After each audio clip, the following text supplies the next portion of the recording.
ആ ഉപദേശിയെ പറ്റി ഞാൻ പറഞ്ഞിട്ടുണ്ട്. അദ്ദേഹം ഒരു യാക്കോബായ മതവിശ്വാസിയായിരുന്നു. അദ്ദേഹത്തിന്റെ പള്ളിയിലെ കപ്പിയാരായിരിക്കുമ്പോൾ തന്നെ കള്ളു കുടിച്ച് തന്റെ മിലിറ്ററി ഓഫീസറായിരിക്കുന്ന അപ്പനുമായിട്ട് എന്നും വഴക്കുണ്ടാക്കുന്ന, വീട്ടിൽ സമാധാനം കൊടുക്കാത്ത ഒരു മനുഷ്യനായിരുന്നു. എന്നാൽ ഈ മനുഷ്യൻ പിൻകാലങ്ങളിൽ ഇങ്ങനെയുള്ള ഉപദേശിമാരുടെ പ്രസംഗം വഴിത്തറികൾ കേൾക്കുവാനിടയായി. കാരണം എന്താണ്? അത് നമ്മുടെ ചെവിയിൽ വിരലിട്ട് അടച്ചിട്ടല്ലാതെ ഇത് നമ്മുടെ ചെവിയിലേക്ക് വന്നടിക്കും.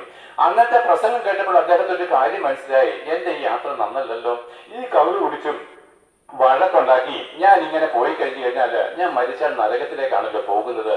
ഈ ചിന്ത തന്നെ ഒത്തിരി ഭാരപ്പെടുത്തി. അദ്ദേഹം എന്താണ്, ജീവിതത്തിൽ ആദ്യമായിട്ട് ബൈബിൾ വായിക്കാൻ തുടങ്ങി. എന്നോട് പറഞ്ഞത് പള്ളിയിലെ കപ്പിയാരായിരുന്നിട്ടും യാക്കോബായക്കാരായിരുന്നിട്ടും ബൈബിൾ വായിച്ചിട്ടില്ല. വീട്ടിലാരും വായിക്കാൻ അദ്ദേഹത്തെ നിർബന്ധിച്ചിട്ടില്ല. അവരുടെ പുരോഹിതന്മാരും ബൈബിൾ വായിക്കണമെന്ന് പഠിപ്പിച്ചിട്ടുമില്ല. ബൈബിളിനേക്കാളും വലുത് ആചാരമാണ്, ബൈബിളിനേക്കാളും വലുത് നമ്മുടെ പാരമ്പര്യമാണെന്ന് പഠിപ്പിച്ചുകൊണ്ട് നമ്മളെ ആശ്വസിപ്പിക്കുന്ന ദൈവവചനം വായിക്കുവാൻ അദ്ദേഹത്തോട് ആരും പറഞ്ഞതുമില്ല. അദ്ദേഹം ജീവിതത്തിൽ ആദ്യമായിട്ട് ബൈബിൾ വായിക്കുവാൻ തുടങ്ങി. അങ്ങനെ ബൈബിൾ വായിച്ചു വരുമ്പോൾ തനിക്കൊരു കാര്യം മനസ്സിലായി. സത്യം ബൈബിളാണ്. ഈ ബൈബിളിൽ എഴുതിയിരിക്കുന്നത് അനുസരിക്കുന്നത് മാത്രമാണ് യഥാർത്ഥമായിരിക്കുന്ന സമാധാനം, ആശ്വാസത്തിന്റെ നിറവെന്ന് മനസ്സിലാക്കി താൻ പള്ളിയിലേക്കുള്ള യാത്ര നിർത്തി. താൻ വീട്ടിൽ ഏകനായിട്ട് വർഷങ്ങളോളം ഇരുന്നു. ആരും തിരക്കി പോയില്ല.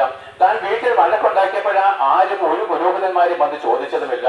താൻ അങ്ങനെ വർഷങ്ങളോളം വീട്ടിൽ എങ്ങും പോകാതെ ഈ ബൈബിളും ധ്യാനിച്ച് സമാധാനത്തോടെ ജീവിക്കുമ്പോഴ് ഞങ്ങളെപ്പോലെ ആരണ്ട് ഉപദേശി കൊടുത്ത ഒരു ട്രാക്ട് വായിച്ചിട്ട് അദ്ദേഹത്തിന്റെ ഒരു കാര്യം മനസ്സിലായി. സ്നാനത്താലാണ് രക്ഷയെന്ന്.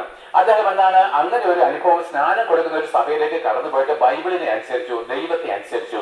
സ്നാനമേറ്റ് യേശുക്രിസ്തുവിന്റെ ആത്മാവിനെ പ്രാപിച്ച് സമാധാനത്തിൽ നിറയപ്പെട്ട ഒരു മനുഷ്യൻ, കഴിഞ്ഞകാല പാപങ്ങളെ മായ്ക്കപ്പെട്ടവനും സ്വസ്ഥതയും സാവധാനമുള്ള ഒരു മനുഷ്യന്. ഈ മനുഷ്യനാണ് എന്നെ തേടി വന്നത്.